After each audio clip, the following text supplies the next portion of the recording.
2 o'clock rock. I'm Jay Fidel. This is Sam Monet.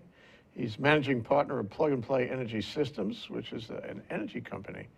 And this is Think Tech Tech Talks. We're talking about cybersecurity today. Should we trust the government? Should we trust the universe? Absolutely not.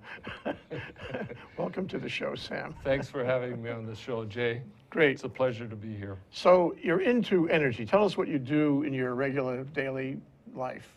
Well, Jay, I'm not a nerd. I'm not a cyber expert, but we do have cyber experts in our company, some cyber nerds that work for the U.S. government in Washington, and they consult with us to give us, to write our software and to give me insights into what the heck's happening in the world out there. So why is an energy company interested in cybersecurity? Well, we design and manage microgrids, and microgrids use SCADA software that controls computer-controlled battery systems, PV, and energy systems. So one of the things that I'm going to try to bring into the program here is that size matters. And in the world of cybersecurity, the smaller you are, the better you are. The bigger you are, the easier it is to take you down. Is that because it's easier or because you're more iconic and those who would like to take you down are more interested in iconic targets? That too.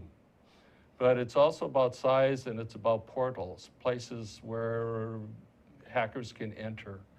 And for large companies, there are portals all over the world. And for small companies, there might be only a few. So all it takes is one employee in Timbuktu to take a company down.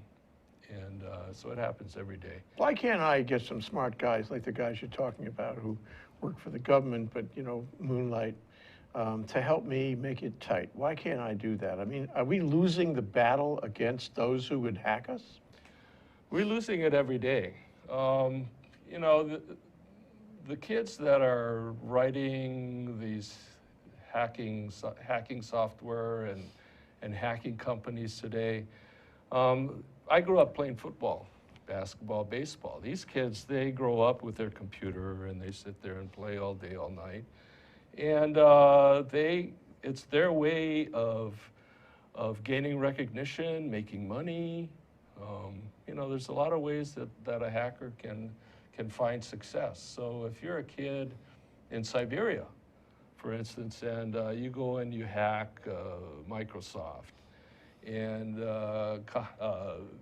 Vladimir Putin says, wow, you're a pretty good kid, man, you did a good job. What the Russians will do is they'll keep you on payroll, all right, unofficially. You'll be making good money, and nobody will know that you're who you are, and you'll continue to work. And so for a kid in Siberia, this is a good way to make money. And it happens to kids in Libya, you name it. I mean, I've known hackers that came from some of the craziest little places in the world, and they were so good with their computers because that's all they had. Yeah, that was their whole life. I ran into a group of hackers. I wasn't there physically, but I know about them in Vladivostok. Okay, there you go. It was an apartment full of guys, lived there, and all they would do all day is hack. How nice for them. Yeah. That's their life, their world. They love it. Yeah. And you know, the other thing is that one time, actually, I went onto the web to see if I could find hacking software. Oh, yeah. And you know what? It was easy to find. find. Dark web. Yeah. It was easy to find. Yeah, Tor. Ordinary person like myself. Yeah. You know. And I figured that if I spent a little time at that, I could learn how to hack programs. Well, you have to be careful on the dark web because lots of times there are sites there that suck you in and they actually end up hacking you. Of course. So yeah, I actually used Tor once to go after a hacker. Tor, that was the one. Yeah, Tor is a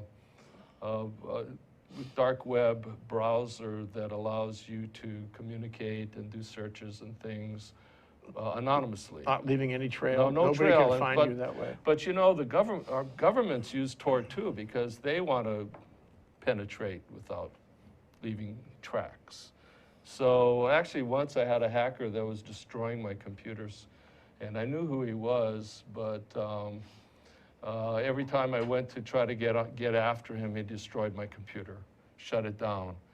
And so what I ended up doing was buying a PC instead of my Mac, using an email alias and Tor. And I went in and I found out where his mother and his sister were. And you know, I sent him an email through Tor with a photo of his sister's sister's photo on her page, and his mother's address, and all I got back was "leave my family alone." That was the first communication in like 2 months. But you flushed him. You flushed I him. flushed him, and I said, "Restore my computers," and it's over. And 2 hours later, I put my computers back online, and he came in and restored them, and that was it. So, you know, that's what hacking is all about. It's about finding a weak spot, okay, penetrating that spot, and using it to your best advantage. And, you know, this guy was really good. I mean, he could do some things with a computer that were scary. And the funny part is I told the FBI here in Honolulu that I believe this guy had penetrated their system. And they all, "Oh, thank you very much, have a nice day." Never came back to me. And so at that point there, I thought, I'm gonna have to, you know, do this on my own. I'm not gonna get any help from anybody else. And that's when you know. Yeah. But I wonder, you know, a lot of the hacking seems to me is because they can go anonymously. Yeah, Okay. that's the key. Shouldn't we reinvent the whole system so that you cannot get on anonymously, that you must identify yourself? Government doesn't want that. That's how the U.S. government hacks the Iranians, and the Chinese hack us, and we hack the Russians. And, you know, why would they want to do that? And, you know, it's just like Apple, okay? Apple is the classic example, the Apple iPhone, all right? The key to surviving in the cyber world is to reduce your surface area, your hackable surface area. So what you do is, if you remain small, like an iPhone, a singular iPhone is 1 unit, okay? And granted, it's tied into the internet and everything else, but all of its data is right there, okay? So in order for you to get to that data, you can't just use a keygen, which generates passwords by the millions per second. You can't do that, because you get past 10 and everything dies, okay? So you have to physically go in there, where the Microsoft Grid, for instance, is huge, right? And the Microsoft Cloud, it's got all of these hackable portals all over the world. And, you know, they're out there selling it as, "Come and bring your data to our cloud, and we'll do this for you, and we'll store it," and everything. That's the last thing in the world you want to do. So you have the cloud, which is huge, and it's got millions of hackable portals all over the place. And then you've got the iPhone that even Apple can't get into. Why? Because it's small, right? So the whole idea to remain safe in a cyber world is to remain small, okay? Okay, we're going to take a small break. There you go. When we come back, we'll see some graphics and Okay. slides, whatnot, All right. that Sam has prepared to discuss his view of this. This is Sam Monet, managing partner of Plug and Play Energy Systems here in Hawaii. And we're on Think Tech Tech Talks doing cybersecurity. And the operative question, which we will get to also, is should we actually trust the government? Never. See if we can change his mind. Hi, I'm Donna Blanchard. I'm the host of Center Stage here on Think Tech. This show is so very dear to my heart. We talk with artists of various different ilk here about the process that they go through for their art. So we talk about what they're doing, why they are doing it, how they do it. And it's a show that is inspiring. This is what I hear from people all the time. And a show that will teach you something, sometimes something about yourself. I hope you'll join us. The show is Center Stage. It's on Think Tech every Wednesday at 2 o'clock. We'll see you then. Aloha, this is Reg Baker, and I am the host of Business in Hawaii. We talk about positive stories of businesses in Hawaii, how they have been successful, and how they have overcome some of the obstacles that a lot of us encounter when we try to have a business here. And believe it or not, there are a number of positive stories here, and we want to talk to all of you. So we broadcast live every Thursday at 2 o'clock, and it rebroadcasts again on Olelo Channel 54. So I sure hope to see you next time. Please tune in on Thursdays at 2 o'clock. Thank you. Bingo, we're back. We're live with Sam Monet, and we're talking about cybersecurity. And before we go too much further, I just wanted to ask Alexa a question. Alexa, what is cybersecurity? I wasn't able to understand the question I heard. You think she's really ignorant about that? Who's Alexa, define cybersecurity. The word security has several distinct meanings. As a noun, 1, the state of being free from danger or injury. 2, defense against financial failure, financial independence.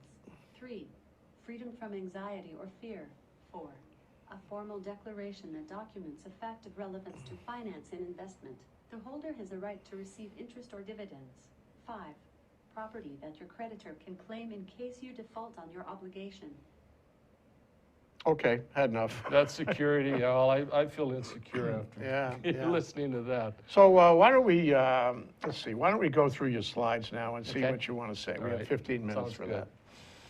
All right, first of all, you know, we're all under threat. Power plants, our grid, our water treatment, gas pipelines. I think we all know that these are hackable systems. But I have to let you know that the U.S. government has made it really clear to the Russians, Iranians, and anybody else that if they hack our grid and disrupt our grid, and we find out that it's them, that is an act of war. So that's something that they know they shouldn't do. I say to you, yeah. Because if it's okay, it's an act of war. Are we going to do, drop bombs on them? I don't think so. One is an intellectual experience. Even though it can have catastrophic effects, it's still intellectual. It's still non-personally destructive. Yeah. And what are we going to do? And there's a moral suasion there saying, so he hacked your computer, so what? You're going to kill him for that? Well, it depends now. If they come in and they hack one of our major grids and people die, that's the hue and cry will be for revenge. How would we know who to take revenge? That's the whole point there. Yeah. Okay, so Yeah. they use the dark web and Tor just like all the other hackers Yeah. do. So that's why the U.S. government keeps Tor alive. Okay, so these are all of the companies that everybody knows have been hacked. Facebook, Sony, Siemens, Trump, U.S. Steel, the Trump? U.S. government. I mean, they've all been hacked. Okay. And, you either know you've been hacked or you have been hacked and you don't know it yet. Okay, this is really... Those are the two choices. These are the choices that you have in the world today. So, yeah, okay, all right. So here's the U.S. government destroying the Iranian centrifuges. What they did in 2010 is they put a worm into the Iranian system, and it caused the centrifuges to spin out of control and destroy themselves. So we're the guys that actually started it. I mean, we on a global military, government-to-government basis. I mean, this was the first real international cyber attack to destroy the enemy's capabilities. And it was us doing it to the Iranians. And so... As I remember, the question was how you deliver the worm. It came in a stick. And you mean a thumb stick? drive? Yeah, a thumb drive. And somebody put the thumb drive Yeah, into their they did. system. Yes, they did. And it came in a stick because it was, as I recall, it was sent all over the world, but it wouldn't work Yeah. unless it got into Iran and it got into those Yeah, because they centrifuges. shut off their system from the internet and from the world. It was closed. And that's the key. Okay, you stay small and stay closed. Yeah. But even then, they found, you find one employee in the company in a global corporation, and all you have to do is let that person, that person gets you in. Here's a good one. Here, okay. 1980s, Pan American Airlines. Some people don't remember Pan American, but at the time it was one of the largest airlines in the world, probably the largest. And here in Honolulu, and I'm going to say this now because everyone that was involved in this is deceased, but an employee at the ticket counter was using their new computer system, and he met a young local hacker, person who had a Mac computer. Right here. Yeah, and these guys got together and they used the employee's ID number and password verification code to write free boarding passes. In those days, you didn't need to show ID for boarding passes and employee boarding passes. You could fly free, family, friends, and everybody else. So they never checked IDs and the boarding passes. I mean, so this guy was writing hundreds of boarding passes. And so that's one of the early hacks that I sort of understood. I catch him? No. Okay. Pan Am went belly up. That could have been one of the reasons. It could be one of the reasons. Yeah, so, yeah, but you know, hacking is that way. I mean, it can be as subtle as someone getting into your checking account, and it's usually aided by employees. Yeah, they can be, oh, here's another one, Autodesk. Now, AutoCAD is it's an expensive CAD drafting software application. You can go to the internet and you can get a crack, which is an AutoCAD clone, and with a keygen that generates the passwords, and you can go in there and get AutoCAD installed on your computer for nothing, free. So, and you say it's a clone, or it's the well, original AutoCAD with a... It's AutoCAD, but it's been modified somewhat to accept the keygen and to operate with a different installation system. So yeah, so you can save yourself $2,000, and if you run a company that's small, I mean, this is a way to get AutoCAD without paying for it. Yeah. So this is another hack. This is another type of hack that's available on the internet to anybody. Yeah. So you have employees hacking, you've got hackers providing cracked software on the internet. Here's another one I like, 24-hour fitness, okay? Uh-oh. They just went to biometric identification. And so you go in, you put your thumbprint in there, and when they told me that that's what I had to do, I said, forget it, I'm not doing it. The guy says, oh, it's safe, don't worry about it. And I said, how do you know? What do you know about this? So I still check in the old-fashioned way. But anyway, so you go to their website and they say your fingerprint is kept in our system and only reference points and all this kind of stuff. Well, computers are really great at taking chaos and making sense of it, okay? So a hacker goes in, takes all of the millions of reference points and social security numbers, identification numbers, bank accounts, passwords, and all of these things that are part of the system. And the computer generates and puts all this data together, and boom, up comes your thumbprint, okay? So don't believe that either. This is scary. Oh yeah, it is scary, and you can't change this guy. But You can change your password, but this is something you're going to keep for a long time, okay? Yeah, so. And meanwhile, your credit card. Credit You card can change that, but information, meanwhile, before you know it, I mean, you give them or any retailer your credit card. By this analysis, that's open for hacking. Well, I actually saw a hacker take the address to my office building, go into the camera system, the security camera system, look at the entrance to the building, and I was sitting there in Starbucks while he was doing this, okay, and he just wanted to show me how good he was on his laptop. And he looked at our front door, and all of a sudden, snap, the security, the front door popped open. He opened it? Yeah, he opened it, and he goes, how's that? And I go, Oh, pretty good. So then he goes into our server, and he goes, is this your desktop on your computer? Oh, gee whiz. Yeah, and this is like about 8 in the evening, after everything was closed, but the server's still on, right? Okay? And I'm looking at my desktop and my files. And you can open the files. Absolutely. Yeah, so it's really easy. Leaving no trace. No trace. No trace. And you would never have known it had he not shown you. Yeah. And he was trying to impress me, and he did.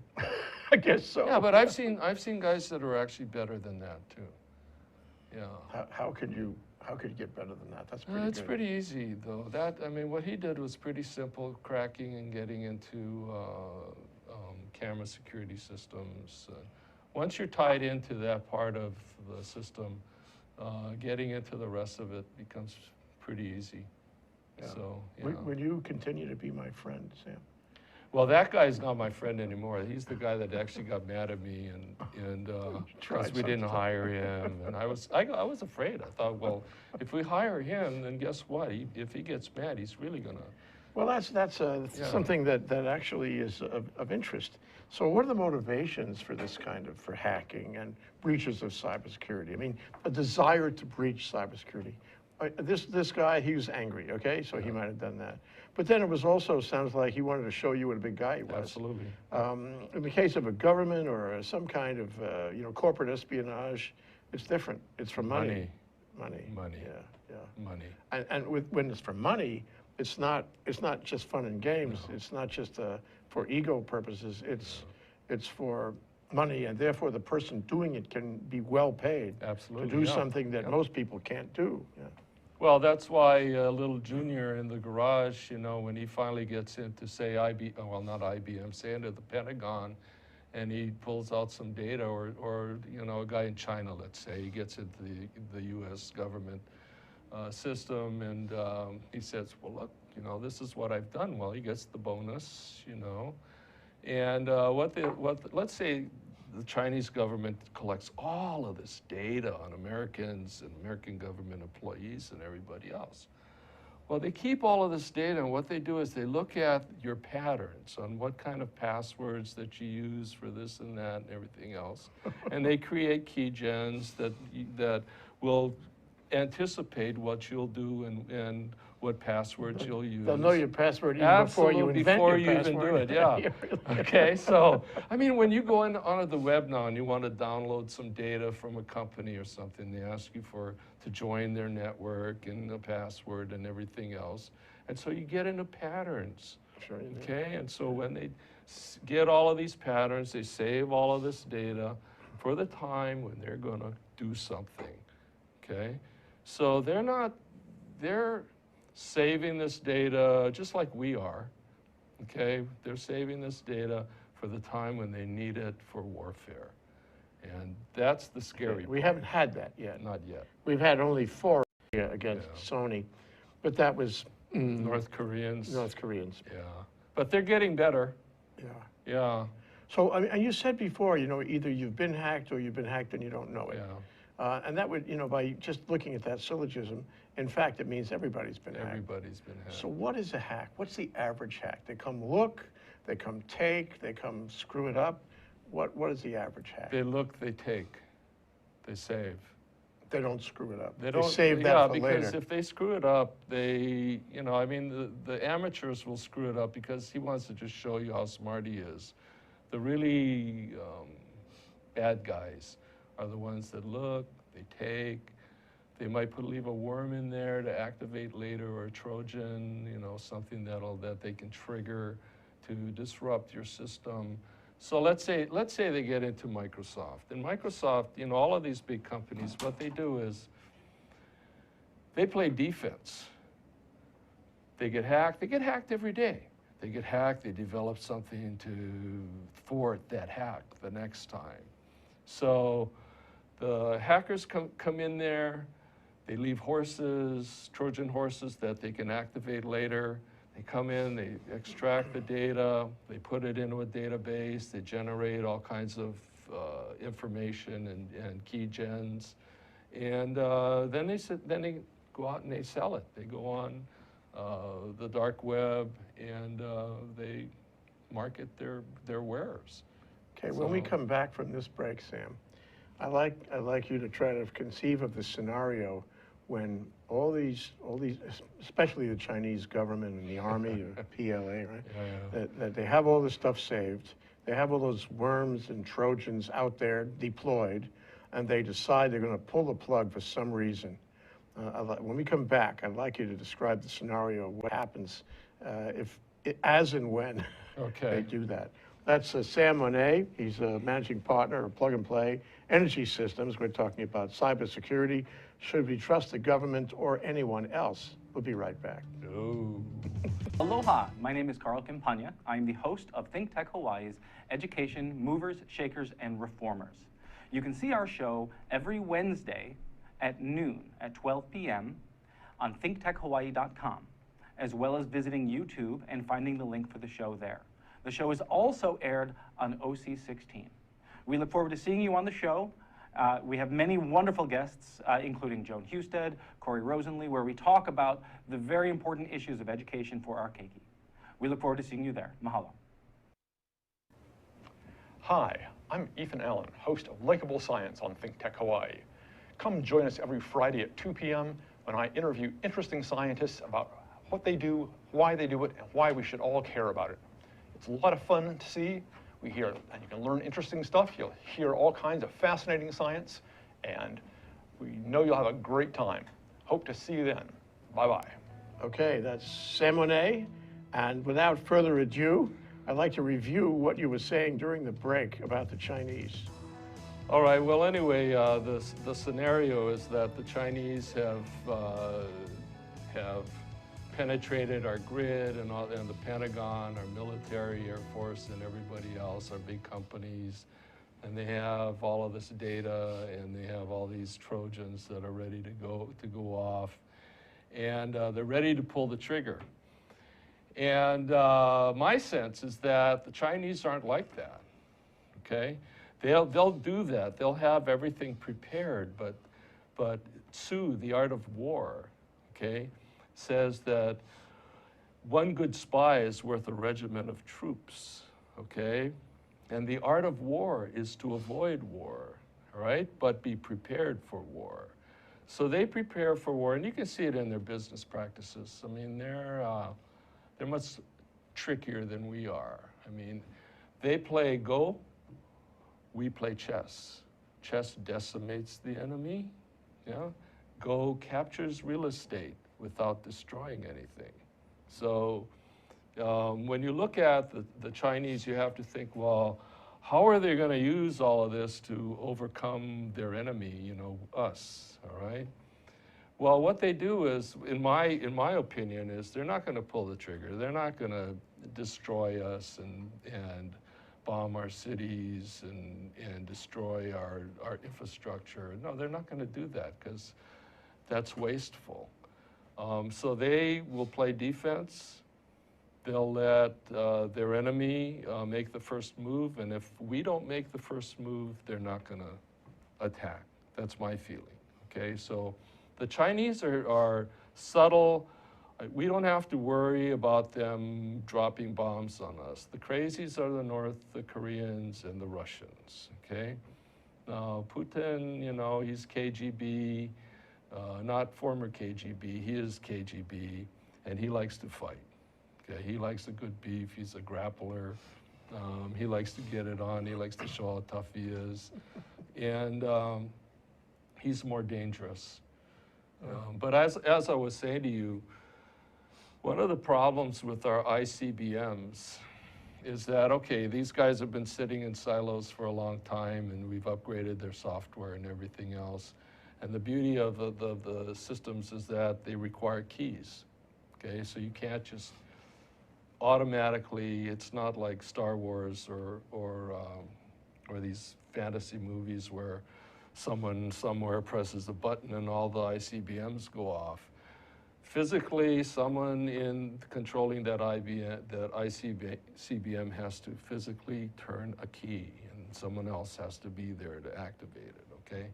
So we're not going to have an accidental ICBM go off. But the problem is that since we haven't launched any and we can't really practice them, we don't know that the computer systems or the software that we've installed hasn't been hacked. Like the navigational software. Navigational software, all kinds of other software that says, okay, as soon as you ignite, you blow up. Okay? Or instead of going to Moscow, you go to New York. I mean, so do we know that the stuff's going to work? I don't think so. Yeah. Yeah, so that's our big problem. So this very interesting distinction you make between, the Russians, the North Koreans, the Chinese, and us. Yeah. And us.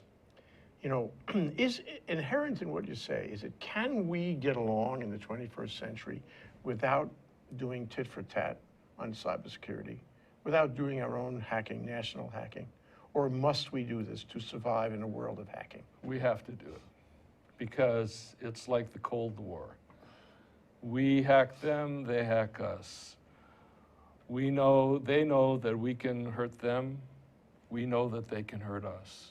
I mean, it's just part of it. To me, the biggest threat that we have in the world today is not hacking, but it's global warming, okay? And as people who use computers every day and people who are really smart and governments that spend a lot of money on machines of war and hacking, if we spent as much time and energy on environmental issues, okay? Touche. We'd be a safer, more productive world. Isn't that true? All right? And so it's a mindset, all right? And so and some folks aren't going to agree with me on this, but if you think more in terms of the Chinese mentality, okay? Well, we'll prepare for war, but war makes no sense because it's destructive and we'd rather do good business than destroy. If you have that mindset, then you're going to be better off than, say, on the other end of the spectrum, like the North Koreans. Do we in this country have that mindset? The same mindset? We play chess, right? We destroy the pieces on the board. Yeah. Do we have the same mindset that they do, or something else? Yeah, well, growing up playing chess and having that mindset is not a good thing. And fortunately, the art of war and some of the Chinese philosophy on war is taught at our military institutions. However, it doesn't continue in the way they practice their warfare. And unfortunately, that's the case. So I don't know. It's going to take leaders in government, and every now and then I see some general come on TV that understands the art of war, and then some come on and let's go get those guys. Yeah, and it's so clear which one is right. Yeah. But let me ask you this, going to the title question, should we trust the government? No. You keep saying that. We need the government to do what it does. But, and I refer directly to the Apple versus FBI matter, which is actually in congressional hearings in the House right now in Washington today. Where do you stand on that? Do you think that, the government is justified in asking Apple? Do you think Apple should follow the court order? What are the considerations, at least for you? A backdoor destroys Apple's whole security system. Is this a backdoor? Yeah, it is a backdoor. My understanding, you can correct me, is there's a loop in there, and it says when you're going through 10 times with a bad password, we'll destroy everything on the phone. Right. You can't get in. Apple says, or rather the FBI says, change the loop. Change it from 10 to 10 trillion. Add some zeros on the back end, and make it go very quick so the key gen, can be used. Now, mind you, what's really interesting is that the FBI wants to do the key gen itself. It doesn't, they could have given the phone to Apple, and Apple would not have the argument that it lost control of the software, the new software that adds the zeros. But if it's only a matter of adding zeros, what's the big deal? It's only this one phone. It's only this one loop. If Apple can do it, someone else can. Well, why doesn't the FBI get somebody else to do it then? Because it's really difficult. They got to get the code and find the loop. That's all. Apple's security system in the iPhone is one of the best there is. But we're not touching encryption. Yeah. We're not touching encryption. We're only saying you can put in a lot of passwords before it will destroy the data. I don't like the approach that the government's using. Okay. And the federal court yesterday struck down their argument about the 220-year-old law that, you know, that the government the was All Writs relying Act. on. Yeah, so right now, I think that the FBI's argument of simply putting a few extra million zeros into the software, I'm not sure that they can do that. You know code. I'm Yeah. sure you write code. I'm not very good. Well, but I our write cyber code. nerds, yeah, okay. So yeah. so Apple has the code that was compiled into the Yeah. Apple operating system. In that and they can look at it. We can't look at it because it was compiled, right? It's invisible to the naked eye. It's all, you know, jumbled up. But if I have the code and I find the do while loop and I add lots of zeros to that, and then I recompile it, what's the risk that somebody? That's a good argument, but I'm not sure that that it's possible. I'm not sure. Okay. Yeah. That's something that they're going to have to argue, and we'll see how it shakes out. But so far as the government compelling this company to do that, I don't think that that's a good case for government. Let's go back. We're talking about 9/11, you know, and what it did to the American psyche and how we view the world and all of our all of the things that we felt were part of being American and some of our freedoms and this and that. Prior to 9/11, I could drive my car up to the airline, you know. Those are the good old days. Bags, jump out, run Sure. to the. There was no security at all at the run in airport, there. zero. The plane would be waiting. Sure, you know, sure. kind of And you thing. walk And- up a gangway, Yeah, right? exactly, you know? And so everything changed after that. We all became afraid that that 30,000 guys in pickup trucks would be coming over here and invading us. And I'm not sure that's going to happen. I think that if we have any invasion, it's going to be over the web. It's going to be a cyber invasion. I don't think it's going to be the Chinese. But, you know, the way the Russians have been playing the game, you know, he's KGB. So, you know, he'll use every tool that's available, and they've already been penetrating us. And every time we come back and say, it's you guys, he says, well, no, it's some kid in Siberia, probably. We have nothing to do with it. And so I really think that that's where the problem's going to lie. Here's one thing, too. I mean, most of our aircraft, our advanced aircraft, is fly-by-wire, yeah, GPS and computer, yeah. Well, my understanding is that the Israelis are not employing that technology in their jet fighters, okay? So that in case, as the Iranians have claimed, they'll shoot out the eye of the Cyclops, okay? They'll take a rocket and take out our GPS satellites over the Middle East and blind us, all right? So let's say they do that as part of their first strike or their first defense. Let's say they do that as a defensive action. Well, I'm told that the Israeli pilots will be able to get where they're going and come home with a handheld compass. Okay, all right, so they're prepared for that. So clever, honestly. They're prepared for that. And as a former pilot, you know, I've flown by the seat of my pants sometimes, and it can be fun and it can be done. So, you know. Back to the good old days.